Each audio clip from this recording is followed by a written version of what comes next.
Sir আছে তুই সাহায্য করেন না স্যার তুমি যে আমার কাছে আইছো, আমার কাছে তো বাংলাদেশি কোনো টাকা নাই। স্যার এই দেশের আছে এই দেশের তো এই দেন বিদেশিতে বিজ্ঞান আমার খুব শখ স্যার।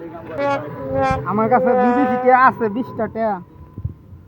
এইটা তুমি চালাই পারবা নি বাংলাদেশে কোনো জায়গা? আমি চালাই পারবা? স্যার নতি স্যার দিদি এদিকে আবার আমার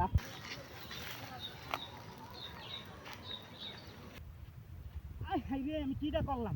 ফকিরের লগে বাটটা লইতে যাই আমার $20 গেল গা। হাই রে, ফকির যে এত ফকির চালাক বাংলাদেশি, আমি তো জানি না। হাই রে, ফকির গেল।